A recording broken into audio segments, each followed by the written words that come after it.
Ladies and gentlemen, the final four teams. Every single play! We're the Ravens. There's only one way to play this game. Fast and physical. Let them know we play the choice ball all day. Every single play is pulling the wheel on wheel. And they will be meeting for the right to go to the Super Bowl. Mahomes slings it. Touchdown! Kansas! Way by him. Kelsey, touchdown! Jackson takes it himself for the touchdown.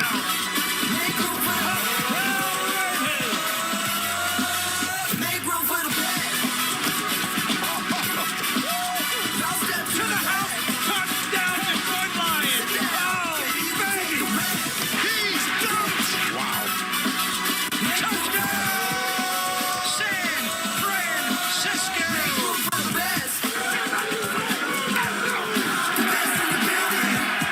That's two. We got two to go.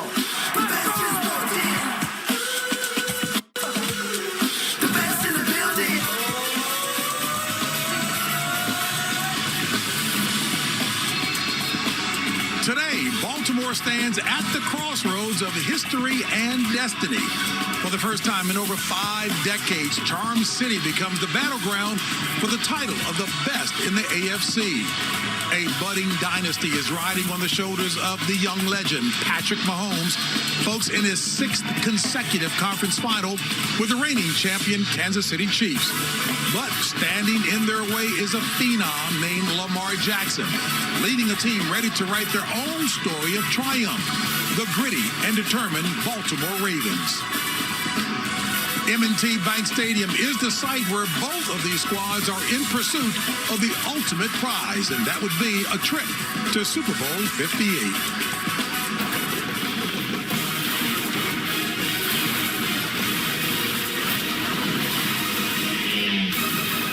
And hello, folks, and welcome to the NFL Today, powered by Ram Trucks.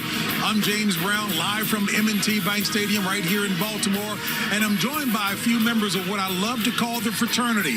My colleagues, former league MVP Boomer Esiason, two-time Defensive Player of the Year J.J. Watt, the multi-talented Emmy Award-winning Nate Burleson, and the Hall of Fame coach Bill Cowher and two-time Super Bowl champion Phil Simms. You know what? This city is indeed buzzing with anticipation for a match between two storied franchises with some of the best players in the game today. And you know, JB, it wouldn't be an AFC Championship game without the music playing, right? Oh, here we go. Here's the deal.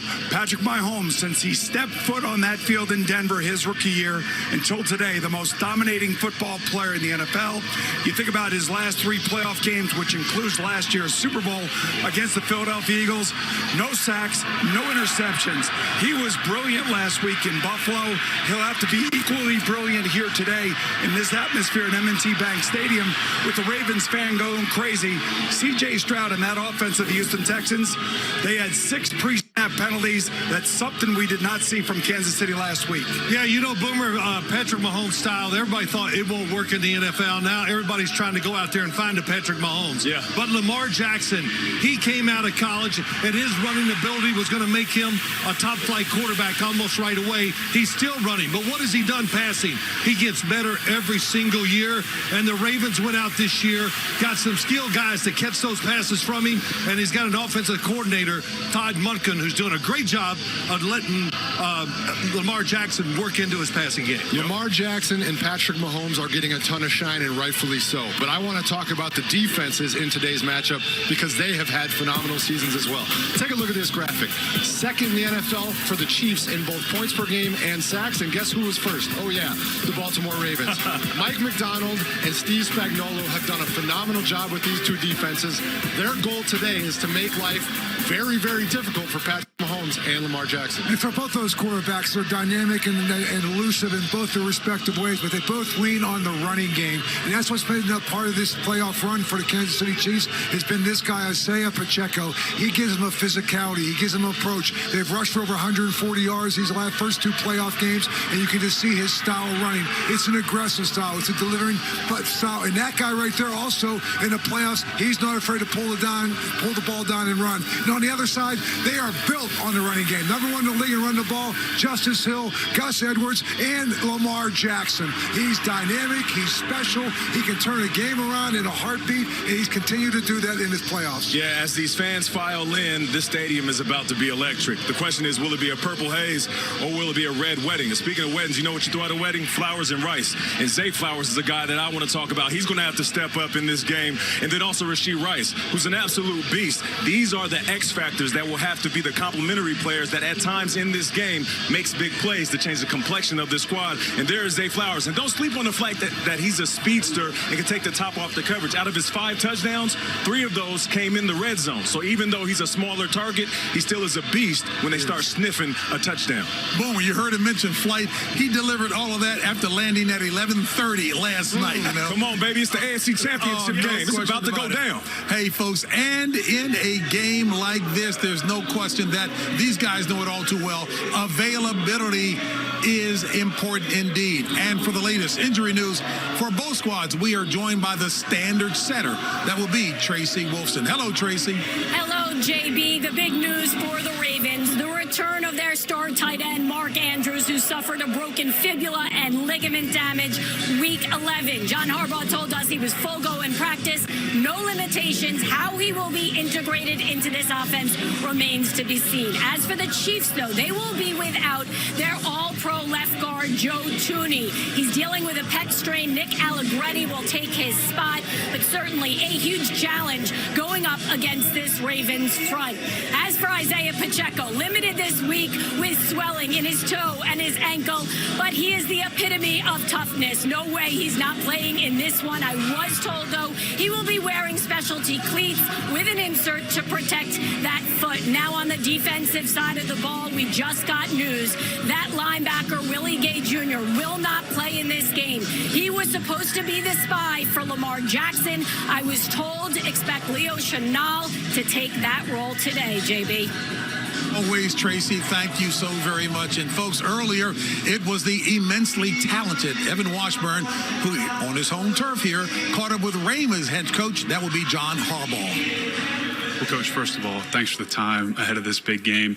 Not much you haven't seen or done over the course of 16 seasons, but this is a rare first to host an AFC title game here in Baltimore. What are you expecting in terms of an atmosphere and environment here? Well, Evan, it's great for the city of Baltimore. I mean, everybody's excited. I expect our fans to be fired up. All fans in the stadium, I'm sure, will be loud. There'll be the Raven Wall, like always, and even more. But all the fans in the city, too. Everybody watching the game on TV. Everybody with their friends and family. I want them to enjoy this. This is special. We'll try to play our best football game. Your team has played its best, often against the best teams in this league. In the biggest moments, how, if at all, can that help you as you get set to take on Kansas City? Well, it's a good thing because it's a great football team we're playing, so we're going to need our best. And, our guys are ready to go. They prepare, they work, they're tough. They're physical. We're going to try to do our best, and this is a good team. I mean, Andy, Mahomes, what Steve's done with the defense is to be admired, and we're ready for it, though. Yeah, lastly, how would you best describe the challenge that Kansas City presents, this year's version of them? Well, that's it. They're really a complete team. I mean, I think all 3 phases are great. Dave Tove does a great job with the special teams. They've got weapons all over the place, a physical offensive line, very stout on defense, very, very well coached, very disciplined. They come from every direction on defense. We're going to have to handle the pressure. I think we're ready for it. Coach, thanks for the time. Good luck today. Thanks, Evan. One of the Ravens who sports a Super Bowl ring, that will be Odell Beckham Jr. He's bringing his experience and counsel to some young players, and they are delivering. Coming up on the NFL Today. While the spotlight focuses on Lamar and Patrick, the players on the other side of the ball really stepped it up. Find out which defense the guys think will shine brightest later today. Jonathan Jones caught up with second-year sensation Isaiah Pacheco. And you'll want to hear how the Chiefs running back thinks today's game against the Ravens will play out. In the NFC Championship game, the Lions will try to make history, while the 49ers look to live up to expectations. We'll go live to Levi Stadium for a preview of the big showdown. All that and more when the NFL Today returns on CBS, home of Super Bowl 58. The NFL Today on CBS is powered by Ram Trucks, America's best light-duty pickup for new vehicle quality. Valhalla, where Tiger and Rory made their mark. The PGA Championship this May on CBS and streaming on Paramount Plus. Super Bowl 58 is on the horizon, folks, and Vegas is calling. Join us on February 11th for a night where champions are crowned and legends are written. Be part of the action, the drama, and the spectacle. Super Bowl 58 only on CBS and streaming on Paramount Plus. And for the latest news and updates from around the league, let's head outside of the stadium. Check in with our man who has his eye on the league and his ear to the streets. That will be our NFL Today insider, Jonathan Jones. Hey, Jonathan, the past week, a lot of questions left about the future of one Bill Belichick. That's right, JB. Bill Belichick is unlikely to roam the sideline this year for the first time in 5 decades in the NFL. Now, Falcons owner Arthur Blank picked Raheem Morris as his head coach, opting not to hand control over to Belichick. It's the only place the GOAT interviewed, and look, he was always going to be picky. He won't budge on what he needs, but he still wants to coach, and there's going to be 7, 8, 9 jobs available next year. Maybe he does television this year and becomes even more wanted by team owners out there. I do not believe we have seen the last of the hoodie and a headset. And look, down the road, the Commanders are narrowing their search. New GM Adam Peters is going to be here tomorrow to interview Ravens D-line coach Anthony Weaver, and I would not count out defensive coordinator Mike McDonald out just yet. Then Tuesday, the Commanders meet with Aaron Glenn and Ben Johnson in Detroit. Johnson has been the favorite from the moment Peters got the job, and that has not changed. Seattle's the other vacancy, and Dan Quinn has been considered the leader there since Pete Carroll got retired. They've interviewed 3 other coaches in person, and look, the Seahawks also interested in talking with McDonald, depending on how things go today. And JB, one more thing. 4 of the 6 head coach hires are men of color. You got Gerard Mayo, Antonio Pierce, Raheem Morris, and Dave Canales. Now, years of work on the NFL team owners has opened their minds and led to some current success that we've seen in one of the league's toughest areas. I talked with a league source yesterday who said things that we focused on the last 2 to 4 years, they're finally coming to fruition. 9 men of color are head coaches in the league today, JB. All right, Jonathan, talent and competence for sure for all of them. Thank you so much for your insight. As always, we'll see you back in just a bit. Coach, how surprised are you about the non-hire so far of Bill Belichick? Well, JP, I'm not surprised. I mean, when you think about the 4 guys that have been hired, you're talking about young players, young defensive guys, and offensive guys, but they're trying to build a legacy. When you talk about Bill Belichick, he is an established coach. It's going to take a unique situation. To me, a place where you have a succession plan in place, concessions on Bill's part, and right now I don't see any of these 2 organizations in that position. They want to build something for a long-term future, and they're going to go young. Yeah, you know, Bill, it's really interesting. I thought Bill Belichick for sure would have a couple jobs he could pick from, and that didn't happen. As time went on, I just went, wow, he might not get a chance to do this, but you're right. All these coaches have been hired this year, last year. Young. They're young, they're energetic, and when I think about it, you know, John Harbaugh, he's 60 years old, but he acts young, and he's a quarterback guy. And the last thing, and maybe the most important, DeMeco Ryans, last year for the Houston Texans, what he did, his energy, involved with the players, going to the playoffs, winning the game, I think changed how they hired teams. You know, I think Jim Harbaugh is going to be great out in L.A. No question. Great for Justin Herbert. It's a great hire for them. Bill Belichick, different story. It's the guy that takes over a building. And I'm sure he had some very candid conversations with Arthur Blank. Arthur probably didn't feel totally comfortable about that. So he went back to a guy that he did know, and that's Raheem Morris. And good for him, and good for also for Callahan down in Tennessee, too, because nobody expected him to really get a job, but he ended up getting one. All right, Boomer, and speaking of coaches, we've got two of the best in the league who right now are two of the oldest, 65-year-old Andy and 61 John Harbaugh. And you know what? There's an awful lot of history between the two of them. John Harbaugh served on Andy Reid's staff, that in Philadelphia, for nearly a decade. Bill Cowher knows this as a special teams coordinator and later the defensive backs coach. And it's that shared history in Philly that laid the foundation for them. Look forward to the challenge of playing the Ravens, and John does a phenomenal job there. Great special teams coach, great secondary coach, and he's been a great head coach, and very proud of him. We were together for 10 years there in Philly. I just learned so much as a coach and as a person. I knew his dad, and his dad is the best. So when I met John, I'm going, man, if you're half as good as your dad, you're on. So it didn't take very long. But the relationship is great. He's a guy I look up to, always have, admire him very much. And there is Mr. Andy Boyd. Look at him, Bill. Is he looking clean or what? The one thing about Andy Reid, you think about what he did in Philadelphia with Donovan McNabb, going to a Super Bowl, came here, got Patrick Mahomes.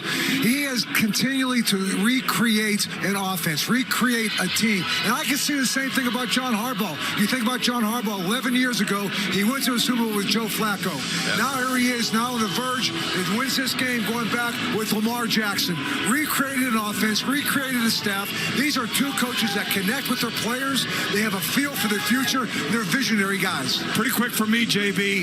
If John Harbaugh wins this game, ends up going to Super Bowl 58 and wins that game, man, what a year for the Harbaugh family. Hey, Phil, by the way, who's got it better than them? Yeah, nobody's got it better than them, that's for sure. And I love loud music, by the way. I just want to throw that in there. But I want to talk about Andy Reid. And, whatever you think of him, I'm sure it's not the right way. You think, oh, he's older, he's lovable, he's kind of the grandfather type. Hey, grandfathers don't win 282 football games in the NFL. Listen, he's tough on his players. He tells them the truth. He holds them accountable. And Bill, talking about Andy Reid, listen, McNabb to the Super Bowl, Michael Vick to the playoffs, Alex Smith, playoffs, and what do we got to say about Patrick Mahomes? Well, John Harbaugh says it's about being fresh indeed. And speaking of being fresh, that would be one Travis Kelce. How big is his name now associated with another pretty big name, right? Taylor Swift, JB. Well, yesterday was the Watershed in Baltimore. That was a location, place to be, with Ravens legend Ed Reed on the ones and twos, Boomer. That's right. The Hall of Famer had the place lit, turning up with fans while hosting a pregame party. All right, speaking of Boomer, kickoff is right around the corner, which means it's time now for the AFC Championship edition of FanDuel Best Bets. That means it's time for Phil and Boomer. The ones and twos, JB. I thought it was a pajama set. Sammy's doing a great job. All right, JB, it is the AFC Championship, which means big games always for Patrick Mahomes and Travis Kelce. So I'm going to go back to the well like I did last week. Give me Patrick Mahomes to throw for over 250 yards, Travis Kelce to get at least 62 receiving yards. Okay, good picks by you, Boomer. I'm taking the Ravens offense. It's all about Lamar Jackson. I'll take Lamar to score a touchdown and for him to throw for 2 touchdowns also. Big day for Lamar then. All right, you still have a spot in the playoffs with FanDuel, America's #1 sports book, by the way. New customers do get $150 in bonus bets guaranteed when you place your first $5 bet. FanDuel is the official partner of the NFL. All right, Boom and Phil, and let's head out now to our outside set where Nate and JJ are standing by. All right, now, when it comes to this game, this is going to come down to, there go the crowd. Yeah, they're ready to go. Just like this Chiefs defense. Now, on offense, it's been a little up and down, but that Chiefs defense has been really good. Just check out the numbers. Second in points allowed, and then second in total yards allowed. But how good have they been? You have some film to break it down. They've been great. I want to watch some film. Let's take a look at this, and I want to talk about their DBs. This is number 27, Shamari Connor. Watch him take on this block. He takes out 2. He initially chucks this first blocker, goes through the second, comes down the line of scrimmage, and then makes the tackle. That's a DB making a play. Now here we have number 22, Trent McDuffie. He's going to take out 2 blockers, clean everything up, so that Connor can come in and make the tackle. Yeah. And then now what they're going to need to do today is contain Lamar Jackson. Yeah. Right here, they keep Josh Allen in the pocket. There is a little bit of A-gap space, but they force him on the outside. Charles O'Malley, who is going to then chase him down. Nobody's open because the DBs have him all covered, and he has to throw the ball away. That's what this Chiefs defense does. It takes all 11, and it's going to take all 11 today to stop Lamar Jackson. And you know they're going to bring the heat. They blitz almost 40% of the time, but they have to have lane integrity because Lamar Jackson, he will gas you. Hey, is Lamar Jackson the MVP? Well, they said it, not me. Just look at the numbers. I mean, he takes exactly what you give them, right? If he can run the ball on you, he'll use his legs. But he also proved that he can throw this season. He is as dynamic as it gets, and he also gets Mark Andrews back. And you know how it is having a tight end like that. Yes, and Lamar puts you in difficult situations as a defensive player. You think he's going to run the ball. He throws it over your head. You think he's going to throw it. He runs for 40 yards. It's so difficult to stop those RPOs, and he's the best at it. No doubt about it. We'll see, man. It's going to be a good one. We know Lamar Jackson is ready, and also this defense. Super Bowl Sunday on CBS Sports and Nickelodeon is a special NFL Slime time to start your Super Sunday. Join me and young Dylan for the Slime Lights and a sneak peek at the Nickelodeon live from Bikini Bottom. Super Bowl, 11:30 Eastern on CBS and on Nickelodeon. And there is Travis Kelce. Okay, we get it. He's dating Taylor Swift. But what we're not talking about is this man is tailor-made for this offense. But he's going to have to step up if they want to make it to Super Bowl 58 in Vegas.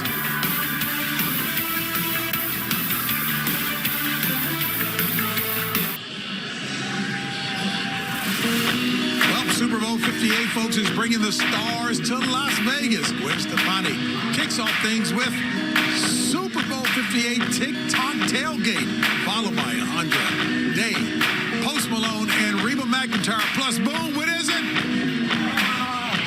What are we looking at? You're supposed to know Tiesto. Thank you very much. That's what we're looking at. As the first in-game DJ, catch this epic lineup on February 11th at Super Bowl 58. I was distracted, JD. I know you were. Hey, the last time Baltimore hosted the conference title clash, it was back in 1970, boom, wow. The AFC Championship game. That's when the Raiders, the Oakland Raiders and Baltimore Colts battled it out. Norm Bulash rushed for 2 touchdowns. There's a name for you. Yeah. While Johnny U, coach, threw for 245 yards. And this touchdown to Ray Perkins leading Don McCafferty in Baltimore. That to a 27-17 win and the right to represent the AFC in Super Bowl 5.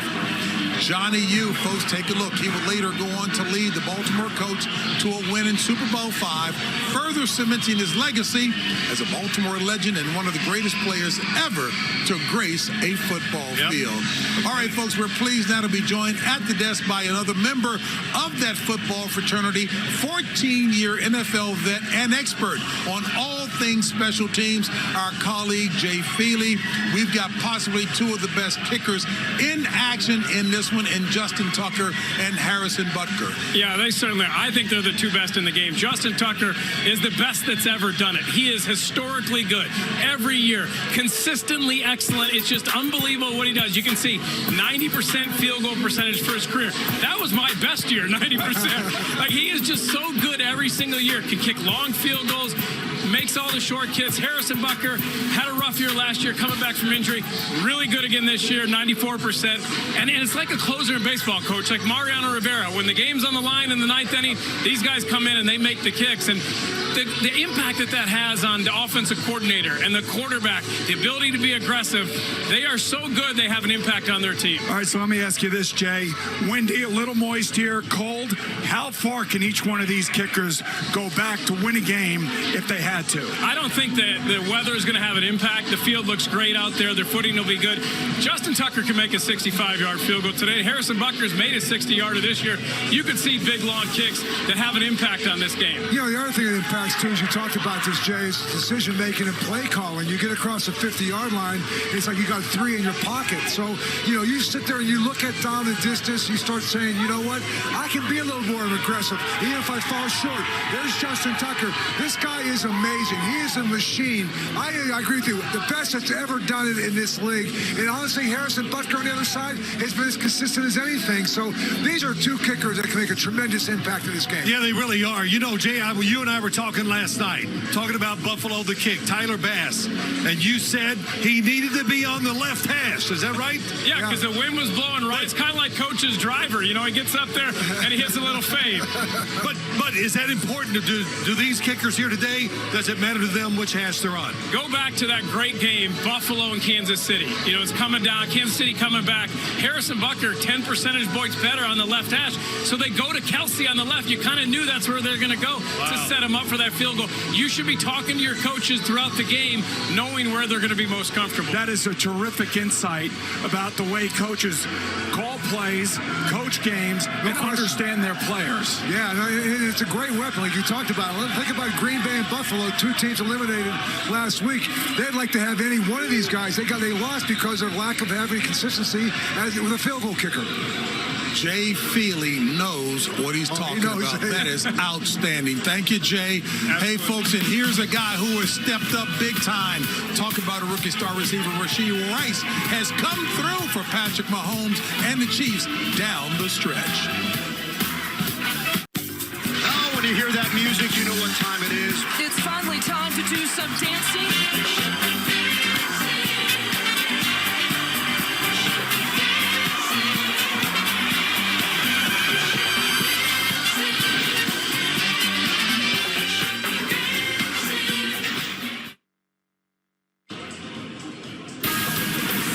The NFL Today is sponsored by Liberty Mutual Insurance. Only pay for what you need.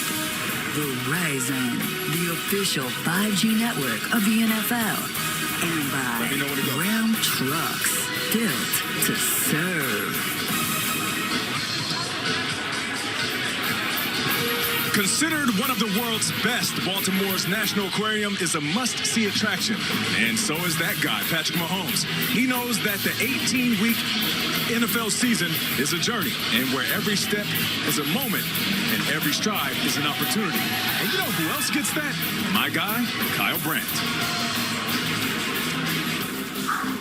The NFL season's not a sprint, it's a marathon. You're sick of hearing it, so let's relive it. Let's rerun it from the back of the pack. Bryce Young beat C.J. Stroud. He just lost to pretty much everybody else. They started 2-0, I swear. Their coach got 300 wins, and their team scored 0 points. Twice. Who had it better than them? Everybody, but not for long. Toughest 4-win team I've ever seen. Chicken cutlets and culture wars about living with your parents. These guys cost the Dolphins a home playoff game. There was a really cool camera shot of their running back, just not enough shots of him getting the ball. And look who's on the clock. Again, what are you doing here? Go home, you got work to do. Look at mock drafts. Jets, just 4 snaps. Damn shame. Stop sanity. It actually happened. Beat the Chiefs, beat the Browns, beat the Packers, beat the Bills, bench their quarterback. I don't get it. Guess who else beat the Chiefs? These guys. I don't know if they have a quarterback, but their coach is really cool. 2 most memorable moments from this team came from a quarterback who did not start a game all year. Colts. Exciting rookie, then Uncle Rico. Fun season. Like a grunge song. Tough, loud, sad ending. Hey, they won a game in Andy's room. Then they ended up in Sid's backyard. Disappointing injury for Joe Burrow. Massive victory for white bodysuits. Woo! Hey, did you know Mike Tomlin has never had a losing record? And that nugget is a broken record. Best coach in the league. Week 3, 70 points. Wild card, 7 points. And you, get out of here. I can't even look. If you want to shove, there's your shove. You're better than that. Hey, give these guys credit. They finally figured out how to stop losing in the divisional round. They beat the 49ers with a quarterback who was in training camp with the Bears. Look it up. Passed every test, ended the S2 test. They've got next. And oh, they did it again. New franchise quarterback, same old deal with the devil. These guys ran a good race, but had a gentleman's agreement to let the Lions pass them at the end. And yes, they did it again. They're finally going to the show. Off wide to the right as usual. Finally, the front of the pack, the dynasty, the MVP, the unfulfilled destiny, and America's team. When your legs get tired, you run with your heart. Remember when we said it's a marathon, not a sprint? Well, it's a sprint now. Losers go home, winners go to Vegas. Go get it! Woo! And you know what? I mean, he has been doing it all season long. Your guy is simply phenomenal. No doubt about it. It's been an incredible season, but the marathon continues right here for these two teams. We'll see what happens if they meet us in Las Vegas for Super Bowl 58 right here on CBS. All right, folks. And if Vegas is the finish line, folks, we've got two NFC squads rapidly approaching. One is one of the most storied franchises in the league, while the other is quickly becoming America's favorite underdog.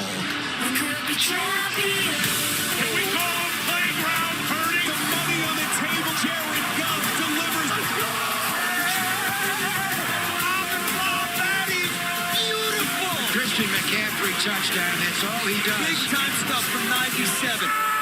Brandon Ayuk. Gibbs. Oh, baby, what a run. The Braves take it up again. Two best teams in the NFC are about to collide.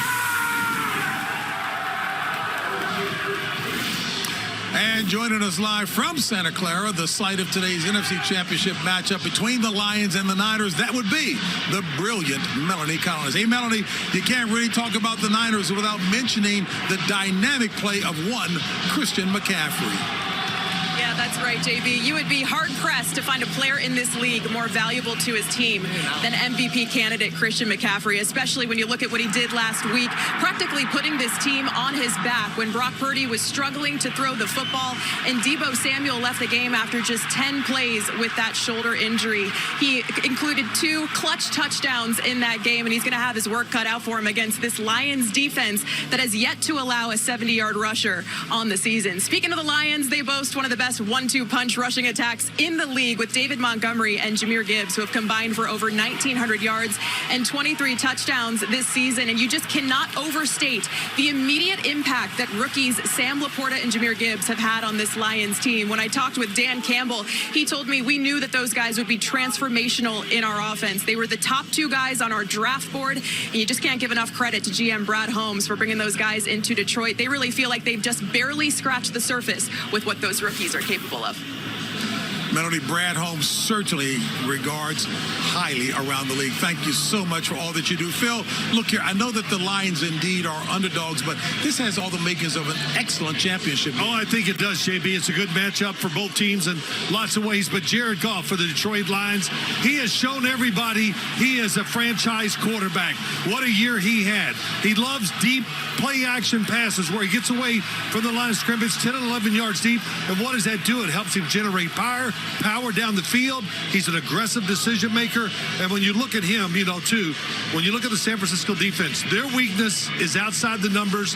Jared Goff loves throwing outside the numbers. He does. Phil, I got to say, I'm impressed you got that off with that tourniquet you've got around your neck there. I mean, are you suffocating over there? Hey, why are you wearing a jacket I wore in grade school? and wait, hold it. And Nate, you were laughing too, making fun of me. Yeah, I guess I'm missing my living room couch. Shots fired. Yeah. I'll bring it back. I like that, Phil. I like the energy. I'll bring it back. Aiden Hutchinson brings the energy in the playoffs. Yeah. In his last 4 games, he has 8 sacks. I'm a defensive lineman. I know how impressive that is. 8 sacks in 4 games. He's got 3 in the playoffs so far, 8 quarterback hits. He's going to need to have a big day today against Brock Purdy in that offense. Yeah. Welcome back to the AFC Championship game and to the NFL Today. Got to take some heat when you sit up here. But here's the deal. Brock Purdy, Lamar Jackson. To me, the 2 guys under the most pressure today, because Lamar's got to overcome Patrick Mahomes and his greatness. Right. Brock Purdy on the other side, look at the season he had. That's a ridiculous season. Until they lost to the Baltimore Ravens, I believe he was the leader in the clubhouse for MVP of the league. Now the pressure is really on him to come through in a championship game, much like the great Joe Montana did. Steve Young, you talk about legacy quarterbacks, expectations. This team is loaded, and they are expecting to go to the Super Bowl. Yeah, just like this game, even though there are skilled players on each side of the ball when it comes to the Lions and 49ers, I believe that this game is going to be won in the trenches. And I'm talking about the tight end play. You look at Sam Laporta and what he's able to do, bouncing back from that injury, as dominant as ever for a young fella in this league. On the flip side, you have George Kittle. And what I love about these guys, they're an extension of the offense offensive line. So once you bring them in, you attach them, you use them in the running game, and then they get lost in that play action, and that's where they hit those big shots down the field, And Coach. trenches are you or tight end. I'm going to go right into the real trenches. That's the center, guards, and tackles. Okay. That's the Detroit Lions. And to me, they have the best offensive line that's left in the tournament to this point. That offensive line is good. They have, the first thing Dan Campbell says, we want to stop the run and run the football. Jameer Gibbs, David Montgomery, this is the first game they're playing outside in 6 weeks. That's the only thing I can see that can stop this Detroit Lions team. Don't they know not to mess with Phil? Boomer, didn't you talk to JJ? So who do you like in this NFC Championship? Listen, I think it's going to be offensive firepower out there. And I like the San Francisco 49ers. Brock Purdy, everybody's throwing against this Detroit defense. He's going to get it done. 34-28, San Francisco. I love the Dan Campbell story. I'm going with Detroit Lions 27-24. All right, logic says go with the Niners. I'm going with the Lions because I'm going to follow my heart. So I got the Lions 34-27. I'm going with the feel-good story with the team that's riding with that city on their back. Give me Detroit 28-20. You know, it pains me to say this, given the history between the Bengals and the 49ers. I got to take the 49ers and Brock Purdy, 31-27. I'm with you, Phil. I think it's going to be a high-scoring game. No doubt about it. All right, there goes Odell Beckham Jr. They say you can't teach an old dog new tricks. Well, he's an old dog and a big dog with Super Bowl experience. I expect OBJ to do his thing. No, never ever has a lady hit me on the first.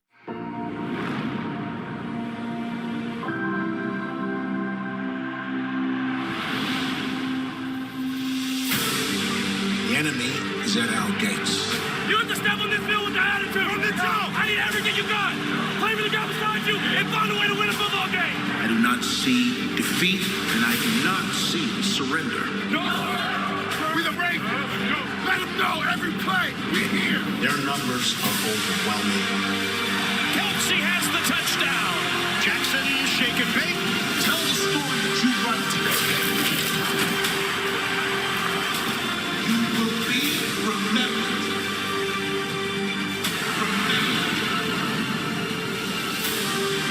Coming up at halftime of today's AFC Championship, don't miss the world premiere of the new trailer for the original series Halo.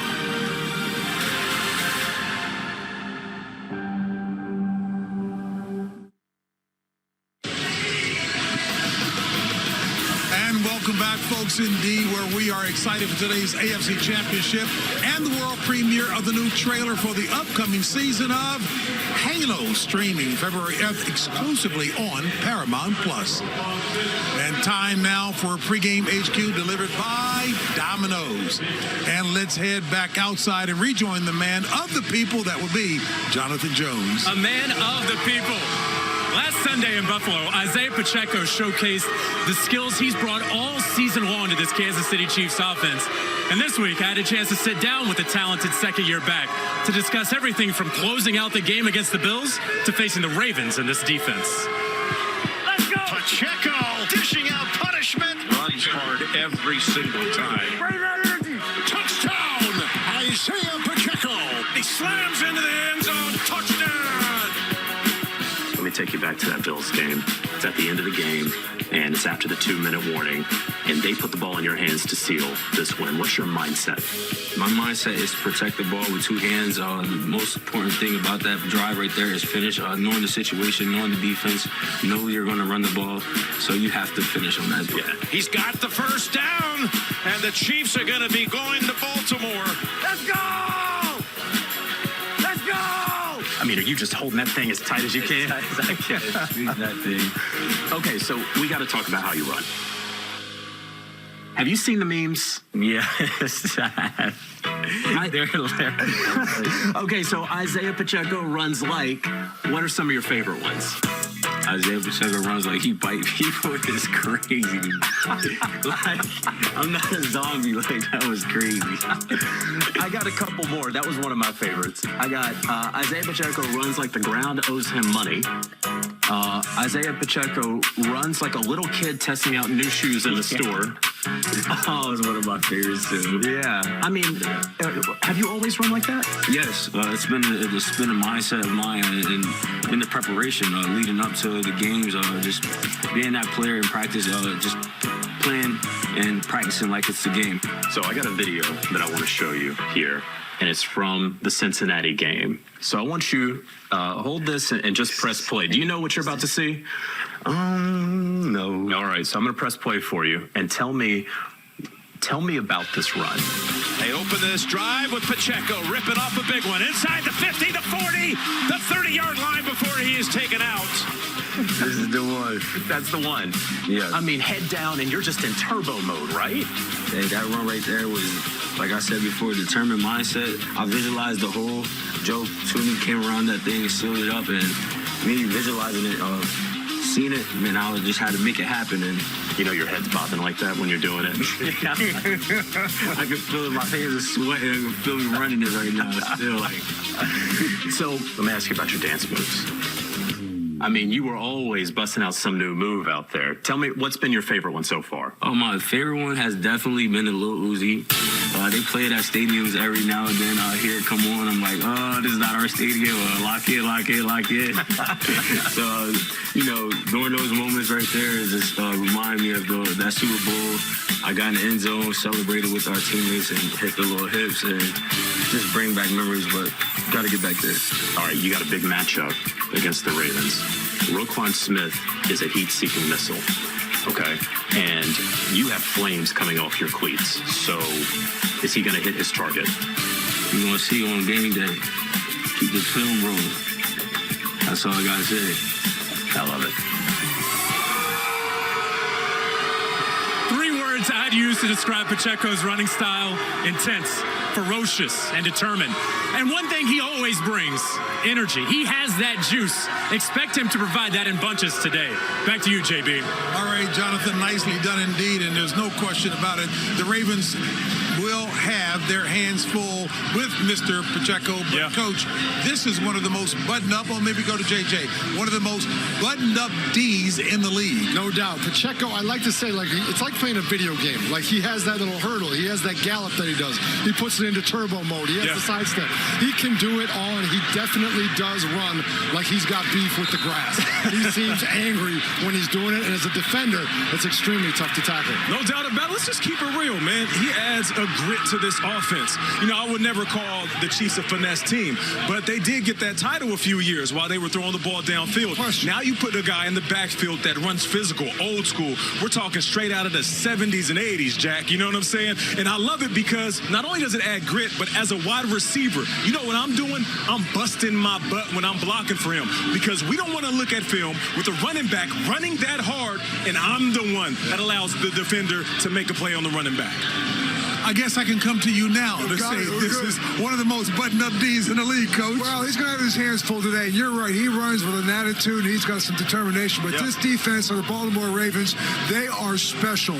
When you talk about what they do, it starts with those 2 inside linebackers, Patrick Queen and Roquan Smith. And look out to Pierce, Matabike. They are very good with cap integrity. They like to work downhill, control the line of scrimmage. And then you get them into a passing situation. We know Kansas City wants to pass.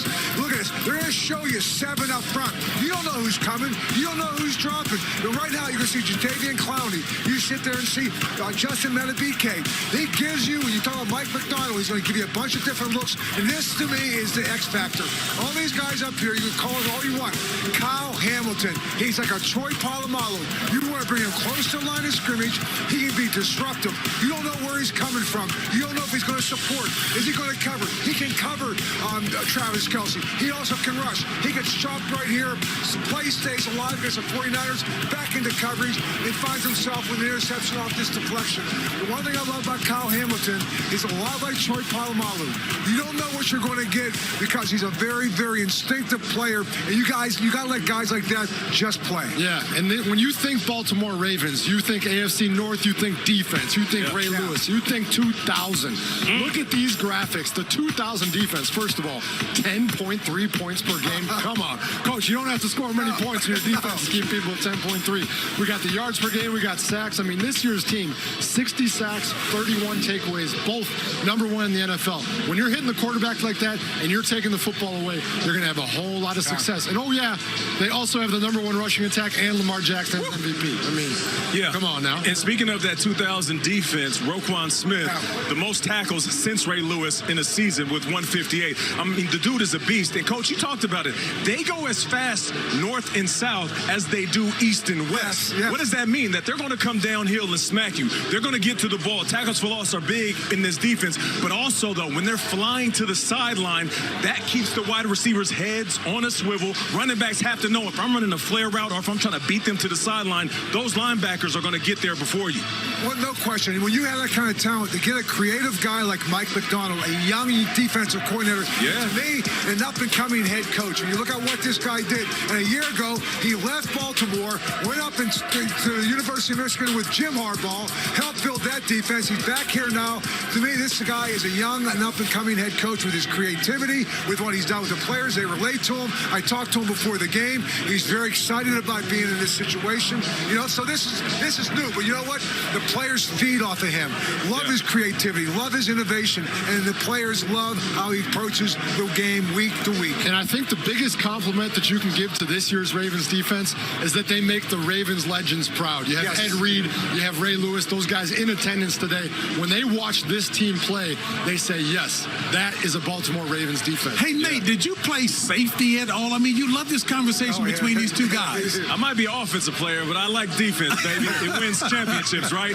But speaking of offense, though, there is Zay Flowers. They say give a man his flowers while he can smell them. Well, let's give him his flowers because he's a beast. He's going to have to step up for this offense today.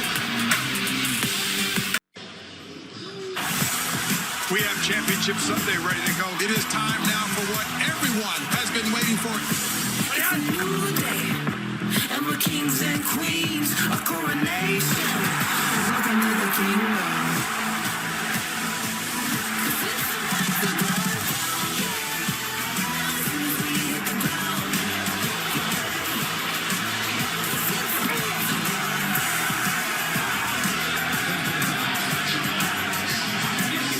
Folks, here in Baltimore, Championship Sunday has that big game energy, the atmosphere. Hey, folks, it's hype. The anticipation, unreal, and the buzz is undeniable as the fans continue to file into M&T Bank Stadium here, decked out in their team colors and ready to rep their squads. And we are just about an hour away from kickoff of this monumental AFC title clash, that between the Baltimore Ravens and the Kansas City Chiefs. And, folks, for more on this epic showdown, let's head up to the booth and our friends and colleagues. That will be Jim Nance and Tony Romo. Hello, Jim. Hello, friend. You get me all fired up, JB, hearing you talk about the epic game, the hype.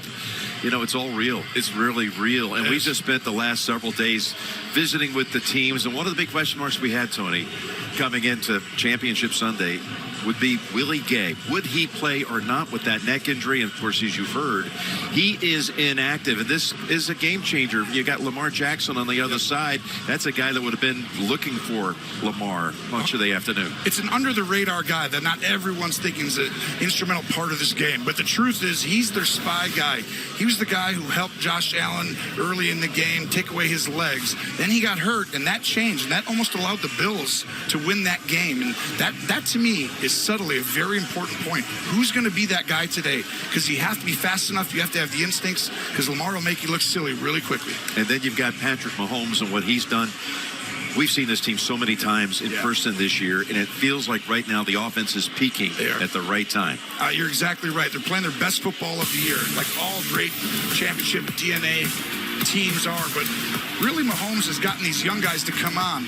And they get the ball to Kelsey, but they're spreading around to Rice. And Pacheco has come on now, Jim, and that's been a huge deal. They're going to need to run the football today. Otherwise, it's going to be a long day with this dynamic Ravens defense. And if they do run it, Mahomes will figure out a way in the end to win the game. I want everyone to take note of Tony's pivotal matchup away from the quarterbacks to watch today that could determine the outcome. I think one of the biggest ones is Travis Kelsey against Kyle Hamilton. This is Hamilton's coming out party. He's a first-team All-Pro. He's got to defend maybe the best tight end ever, or at least right there. Kelsey has played his best football the last couple weeks, Jim, and he knows it's that time of year where they're going to depend on him. The problem is he's going against one of the best safeties I've seen in a long time in the National Football League. He's long, he's aggressive, he plays multiple positions. He's going to make it difficult on Kelsey today. All right, partner, we're about an hour away. We can't wait. Let's go back to Boomer and the crew. All righty, Jim, thanks so much. Just like right on cue, the Baltimore Raven band came right behind us. You know, you and I together, alone here, talking quarterbacks, talking Lamar Jackson. What makes him so difficult to defend? And I know you have an eye vision to show. Got to go up here and look at this eye vision. It's hard to defend him because he can run and throw the ball well. But Houston had the right idea in my way of thinking. 6 rushers coming at Lamar Jackson. The Baltimore offensive line running back, they can't pick it up, and he gets sacked. But what did they do in the second half? They got sacked 3 times. And first, they made adjustments. Lamar, here comes the blitz. First play of the second half by the Houston defense. They pick it up. He throws it to Isaiah Likely for a nice gain down the field. And then, hey, we worry about the pass, but you worry about the run with Lamar Jackson. And he tucks the football running to his right. Like a running back, the defense reacts. And what does he do? He pulls it up, throws it over the top to Isaiah Likely, who makes a good contested catch for the touchdown. You know, great eye vision. The thing about Lamar Jackson that I have noticed this year alone, number one, he's a much better leader than he has been. And number two, he's staying away from the turnovers. I look forward to Kansas City blitzing him early in this game, try to get him off the game, and try to get him frustrated. I totally agree, Boomer. I think the 4-man rush, there's too many escape lanes for Lamar Jackson. I like the 5-man rushes and the 6-man rushes. And why do I say that about this Chiefs defense doing this? Look, they got one of the best secondaries in the NFL. So you got to take some chances to settle Lamar down, to confuse what they're doing and get to the quarterback. And if they can do this, and I think they will today, try these plays. You know, we talked about the Chief defense, number 2 in scoring, but number 19 giving up rush yards. They had trouble stopping Josh Allen last week. I think they're going to have trouble stopping Lamar today. All right, let's go back inside the stadium to JB Bill and a very special guest. All right, Boom, thank you so much. And I know my colleague Bill Cowher is excited about this guest to be joined at the desk by none other than the national champion, freshly hired Los Angeles Chargers head coach. That will be none other than Jim Harbaugh. I last saw him in a Super Bowl setting. But thank you for joining us. Coach Cowher is all excited about it. Take it away, Bill. Jim, congratulations on both those events. And it is his championship Sunday. Yes, it is. Coached him and you've played in him. Oh, yeah. There's a game right here. Do you remember this game? Yes, I do. 1995. Jim Harbaugh. There was the Hail Mary to Aaron Bailey, who did not catch that ball. He did not catch it. I thought Randy Fuller knocked it away. You thought it was a catch. I thought he caught it. He did not catch it. I'll tell you what, I mean, that just brings back such outstanding memories. We didn't win it, but you're such a tough son of a gun. Man, you made the opponents have their best game. That's what I always loved about you and playing the Pittsburgh Steelers. That's real football. Vince Lombardi, forever proud of you, Bill Cowher. Hey, you know what? Let me ask you this, Jim. I know you left Michigan. How hard was it for that to go to the LA Chargers? Was there more, maybe some unleft business left to be done in the NFL? Yeah, it was tough. I was torn. My wife, kids. I love Michigan, but I love the NFL too. And there's no Lombardi Trophy in college football. And yeah, I got so many sands left in the hourglass, and I want to take a crack at that. And there's nowhere better to do it than with the Los Angeles Chargers. Susie Spanos, Dean Spanos, Ed McGuire, John Spanos, and this great quarterback. Oh yeah, so have you talked to him? I have, and I met him. And Derwin James, I mean, pros, these guys, Keenan Allen. But I was a little starstruck. So maybe some of the Chargers are out there have not talked to you or met with you yet. What's that first meeting going to be like with Jim Harbaugh? What's the culture you want to build with LA? I'll tell you what, I'm probably going to reference this right here. You know, we work together, we win together, and it's worth it. I mean, the hard work, the sacrifice, the pressure, all of it. Why would somebody put themselves through that? because the rewards are just so darn good. And you can see that today. And what a football game we're going to have today. Hey, so do you have any advice for John Harbaugh? Did your brothers? You talked to your brother today? They got him ready. I was around the team last night. I mean, it's confident. They're not overconfident. They had a great week of practice. There's an edge. I mean, this is a team that's paid the price. So is Kansas City. I mean, spectacular. Mahomes is going to be Mahomes. Lamar's going to be Lamar today. I mean, it's going to be a whale of a game. This is football weather. Nice tack on the ball, but there's going to be some hitting going on today. So, if you've got any ideas, will you go down to the field just like John did to you in the national championship game? That was amazing. He came down and tapped me on the shoulder, and I didn't know if it was one of my players kind of just messing with me. But yeah, I looked up and saw my brother. I was what a thrill. Good luck, Coach. You're the best, Bill. Thanks, Bill. The Harbaugh family, clearly one that's in the football consciousness of America. Look at this. Of course, Dad hugging you and John. Talk about that special moment there. Well, it doesn't get any better. I mean, it's the Faith family football. I had nothing to do with it. Was born into a family.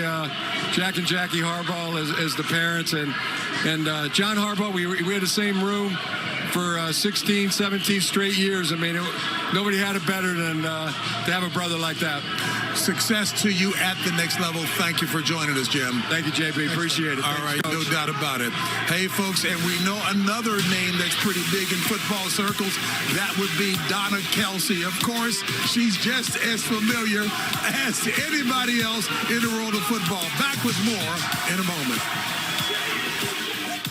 Still to come on the NFL Today, Evan Washburn sat down with Ravens rookie Zay Flowers, and they discussed everything from the challenge of knocking off the champs to John Harbaugh's post-game dance skills. Two of the best QBs in the game face off today in Baltimore. The guys will break down the keys to success for Patrick and Lamar as they look to lead their teams to Las Vegas. That's all straight ahead when the NFL Today returns on CBS.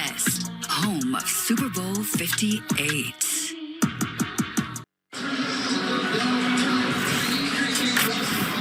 It is the best player in the league against the presumptive MVP. Hey, folks, these are two quarterbacks who have revolutionized the position. And this matchup can only be described as an unstoppable force meeting an immovable object.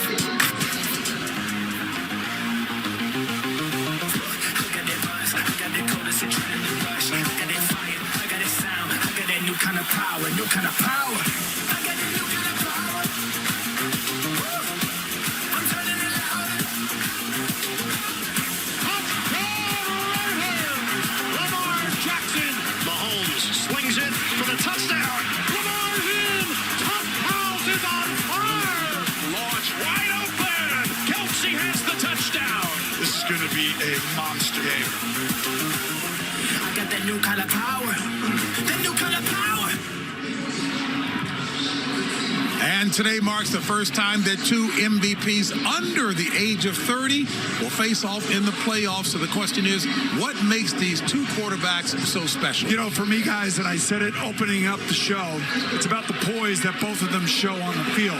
The one thing I noticed about Lamar Jackson this year, his poise has improved. He hasn't got as frustrated, doesn't turn the ball over, and he'll take off and run like we've always seen. But he's a much more of a leader now this year. This is his team, no question. On the other side, Patrick Mahomes, I talked about the poise on the road last week at Buffalo. He got hit once. He hasn't been sacked in 3 straight playoff games, and that includes last year's Super Bowl against the Eagles. Speaking of playoff wins, I want to talk about Patrick Mahomes' record as a quarterback in the playoffs. Look at this graphic. He has 13 playoff wins. If he gets 2 more, he will be behind only Tom Brady and Joe Montana. Jeez. Look at those names he's passing. Bradshaw, Manning, Elway. And guys, can we just take one quick second to give credit where credit is due?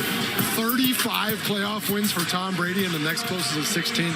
That's pretty incredible. But Patrick Mahomes is only 28 years old. He's got a long way to go to try and track down that record. Yeah, we are witnessing greatness, that's for sure. Mahomes is a beast, and we know Lamar is also a monster. I mean, boom, you talked about it. He's a leader. He's going to be looking for his guys early and often. One of those guys, Mark Andrews, such a big part of this offense.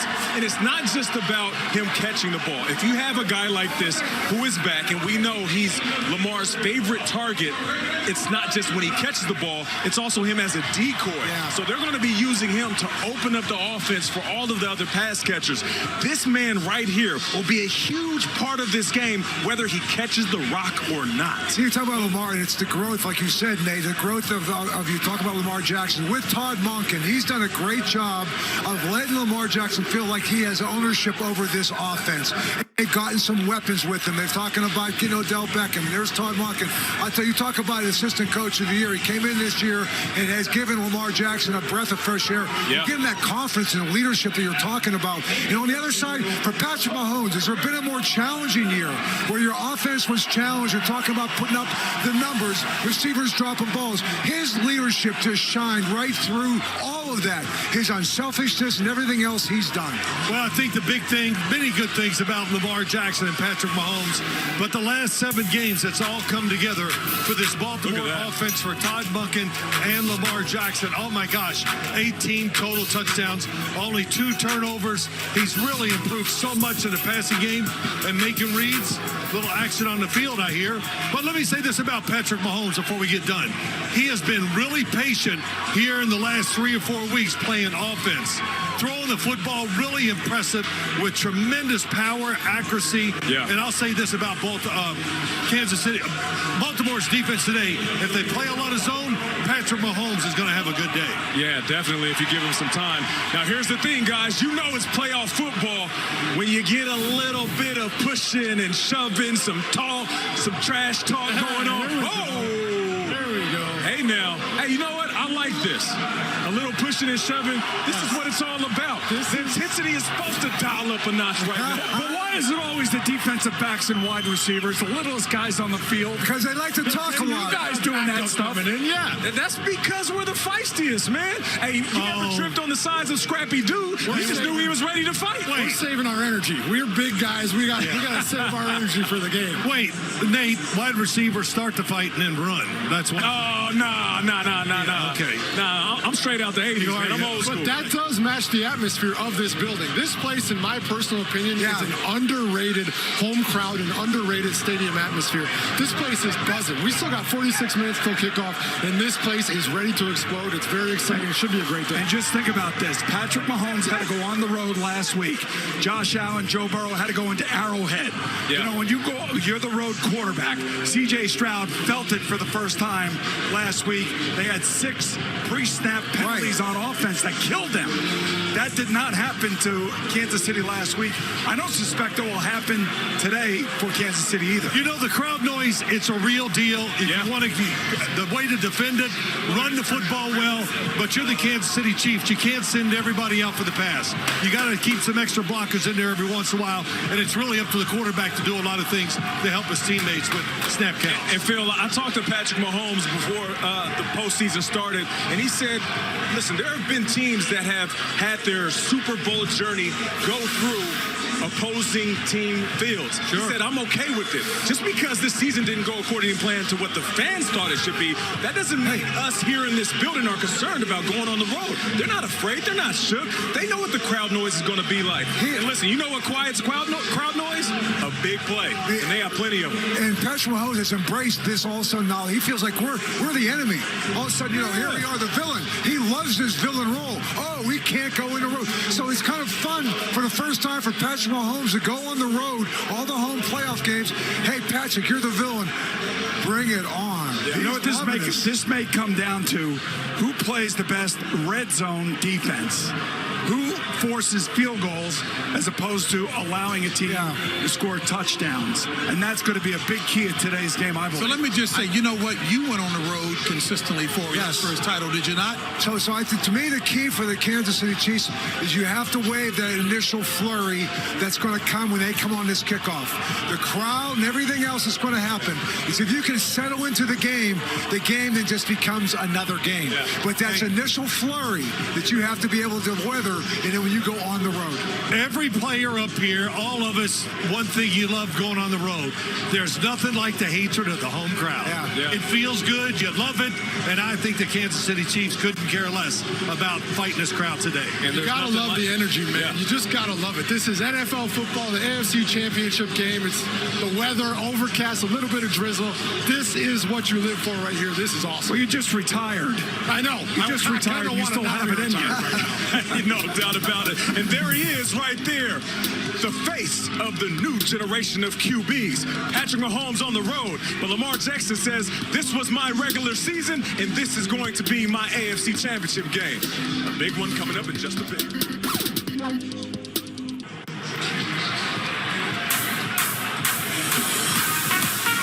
Las Vegas is a one-of-a-kind destination. This is the crown jewel of entertainment. There's no other place like it in the entire world. It made sense to me that Super Bowl is coming here. Las Vegas really holds the biggest and the best, and Super Bowl deserves to be here. It's going to be absolutely bonkers, off the wall. It's going to be crazy.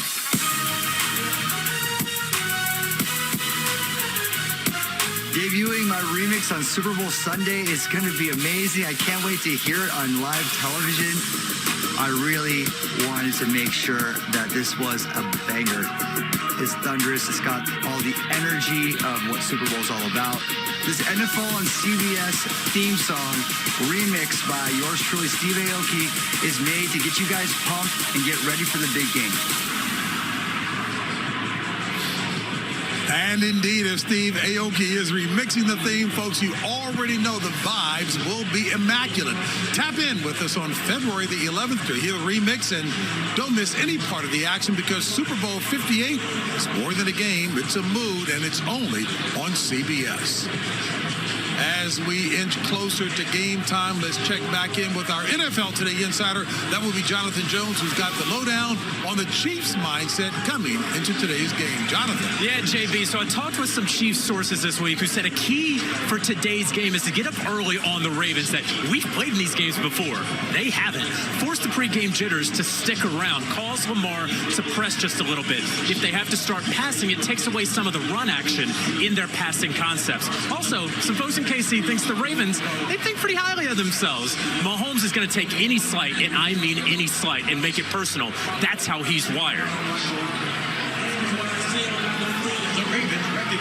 And meanwhile, we have Jared Goff in Detroit. The Spunky Lions, they're led by Goff, the former #1 overall pick who's turned into an underdog. And I'm told he and the Lions, they're going to talk this offseason and hammer out a contract extension that will have an average annual value in the 40s millions of dollars. He wanted an extension this past offseason, but the Lions said, hey, we're going to wait. That might have cost him a little bit of money, but it's all love in Detroit with Goff. His name has been chanted at random hockey games throughout Michigan. And someone close to Goff told me that he's embraced by the fans so much because he was discarded from LA, the exact opposite type of people that are there in Detroit, JB.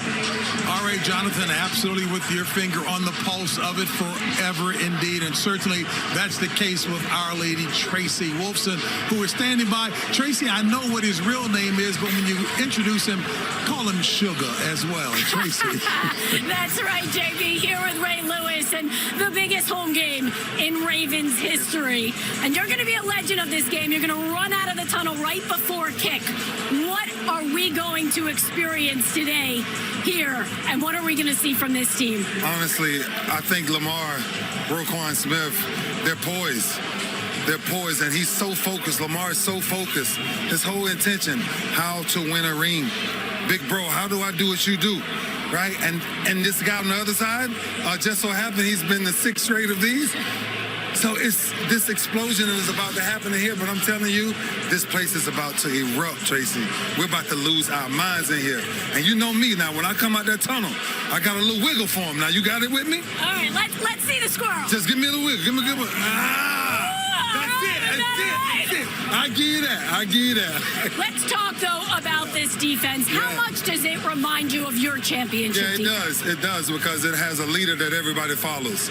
Roquan Smith has become, the apparent leader, the guy that wants to be vocal, the guy that wants to make the plays, the guy that wants to keep everybody in line. And when you have a guy on defense like that everybody rallies around, that's a special thing to have. I know a little bit about that, right? But it's special to see. And you talk about Jadeveon Clowney, the way his career has just resurged to come out and play the way he's playing in this game, right? The young talent that we have in all this is Patrick Crean running around.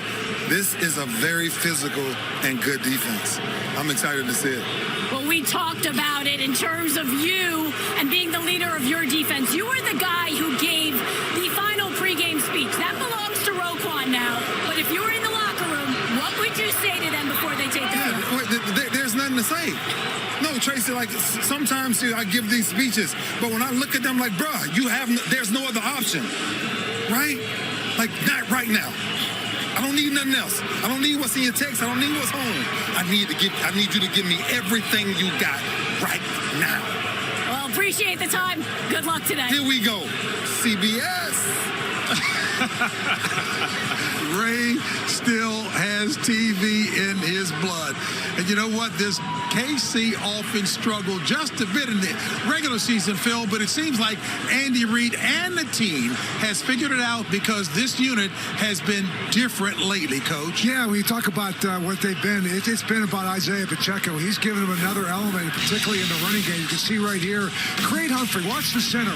They pulls on this play to get the kick out, the seal down right there by Taylor, and you can see the hole right now. The backs, as you talk about, Nate, get into blocking. Because you got a guy like Pacheco's going to break tackles. And how about this? I call this football telepathy. Watch it. Football telepathy. It's a tight end and a quarterback who understands zone defense and know exactly where they need to be. Football telepathy right there. And how about this? A quick game with Rasheed Rice. Got to get to him quick, right? How about that move? Watch it again. Let's watch it live. Oh, right here. Little spin. Get it to him right there. Let's take off. I want to see one more time. End zone. Right there. Okay. There it is. I'll tell you what. You talk about an offense. You talk about Patrick Mahomes making it personal. His ability to take this offense with Pacheco. It's real. The offense is balanced now, Phil. Yeah. It's about to go down, that's for sure. And Travis Kelce, we know, is a huge part of this offense. Don't be fooled by what happened at the end of the season. Don't be fooled by the lack of production. He's an absolute beast, especially when it comes to this postseason duo. Patrick Mahomes, Travis Kelce, 16 TDs. That's the most after Tom and Rob and, of course, Montana and Rice. They have that connection, Coach. When it's zone, Travis Kelce just knows when to hook up. And if you don't get a hand on him at the line of scrimmage, you cannot let him free release. He will maneuver in and out of that defense and make a play wherever he can. Well, here's what you do. If you're Kansas City, to do everything you said, spread the field. Yep. That's what you do. So Patrick Mahomes can see the coverage, and it's easier to see the blitz when the field is spread. Yeah. And, Baltimore has some terrific, blitzers, that's for sure. But why would you want to do it any other way? Baltimore's what on defense? Big and physical. You don't want to fight them in a phone booth, that's for sure. So spread them out and give Patrick Mahomes more room to run and move around to throw. He's going to need to do that today. It is one of those difficult things. You do say, hey, let's put a guy on him at the line of scrimmage, hit him, and then go rush the passer. Right. Well, as a defensive end, that sounds great on paper, but guess what? I have those instincts. I kind of want to just go rush the passer right now. But that's those things you have to do in big games like this. Just like on the other side, they have to be very lane efficient to make sure they take care of Lamar. On this side, if you can get somebody to get a hand on Travis Kelce at the line of scrimmage, it helps at least disrupt the start of his run. I think if I were Mike McDonald, the defensive coordinator of the Ravens, I would go back to Super Bowl 55. a game that we all had here. And we all saw, what did we all see? We all saw the Tampa Bay Buccaneers defense shut down that offense of the Kansas City Chiefs and force them to 3 field goals. And I'll tell you what, when you look at the owner, Steve Bisciotti, hugging Lamar Jackson before the game, that tells you all you need to know about this organization. Well, let me just say, the owner of this football team, who is as underappreciated or stated as anybody in the NFL. Oh, no, be clear. He is appreciated. He's just one of the quietest. He doesn't seek the camera nor the spotlight, but he gets it and he hires the right people. And that staff has been in place for a long time, and I commend him for that. This stadium, we're just with Roquan Smith. He got this whole place jacked up. If this doesn't get you fired up, I don't know what does. I'm with you, Roquan. Come on. It doesn't get much better than this, fellas. Oh. No doubt about it. That Ravens defense is ready to rock and roll. Yes, it's going to be all about Lamar Jackson in the home. But guys like this, Marlon Humphrey, going to smother those wide receivers for KC and try to create some turnovers for that D.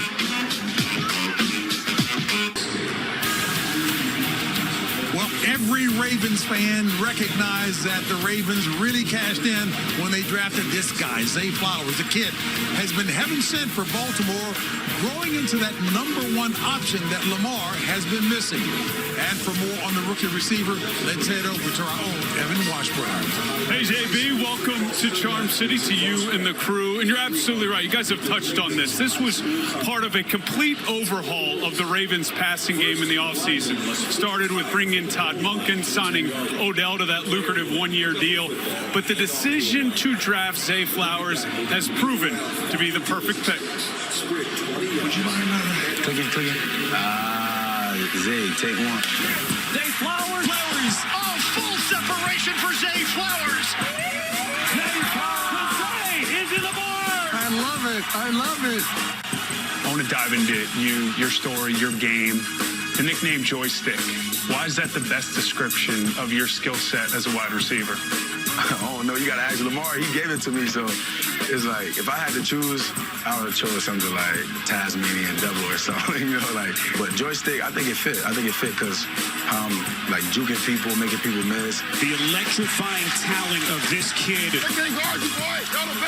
And you can also celebrate in the end zone. Yeah. And you've got a few this year. My favorite's the Grinch on Christmas. Yeah. Was strong. But I think I really like the soccer celebration in LA. What was your favorite? I'll say the Grinch, because I feel like that week a lot of people doubted us going into the 49ers. We just walked in there and just took whatever we wanted and got the win. So that just kind of why I liked it. Do you have one in mind if you get a tutty in the AFC Championship game? This game coming up, I got one.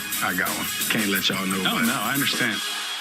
Lamar Jackson, MVP.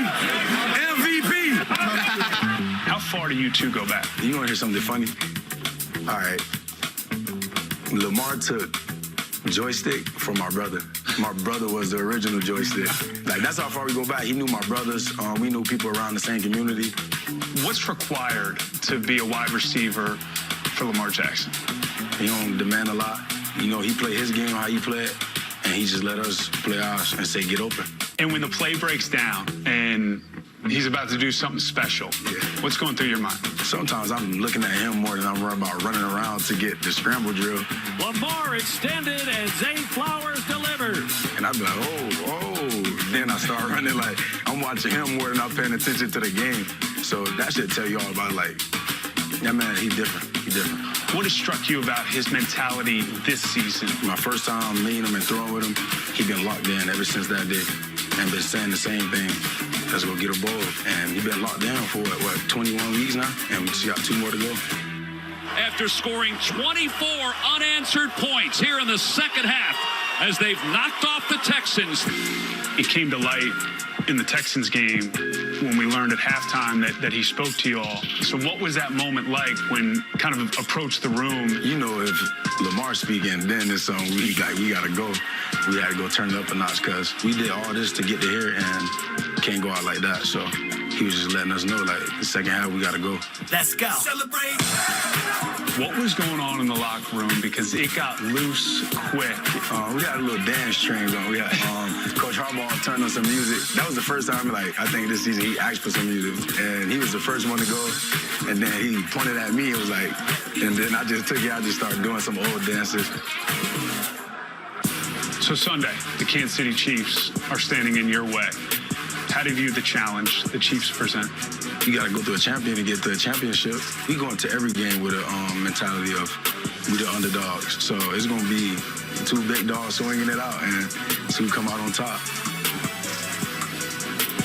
And JB, that underdog mentality is fueled by one Lamar Jackson. He has the scars of 2019 and past playoff failures. He's made sure this team has been allergic to praise all season long. It's created an edge. You've already seen it during warm-ups in this game. Should set up for an unbelievable matchup this afternoon.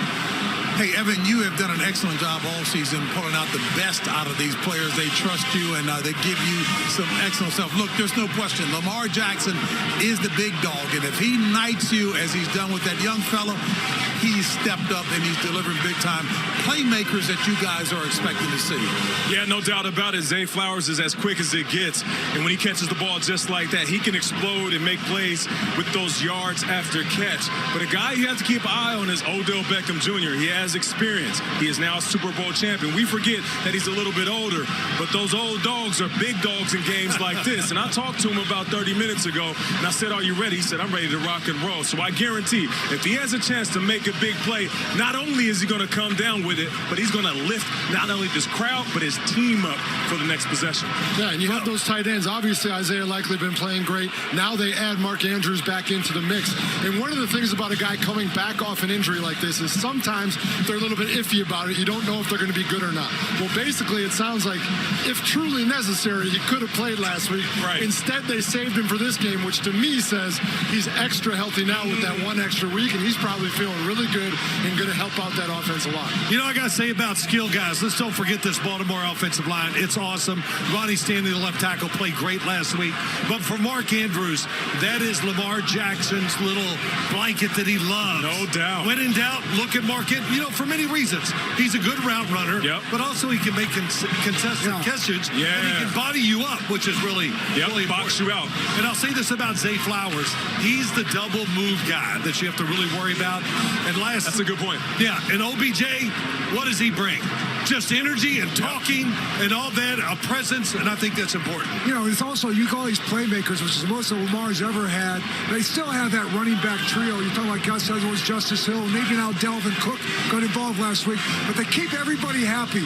How about the offensive coordinator, Todd Monken? What he's done with his offense, he's actually gotten everybody involved. You're right. He took the running game, he's gotten the tight ends involved, he's keeping everybody happy. Lamar is the #1 guy, so he knows how to calm down Lamar, and that's his biggest challenge to me today.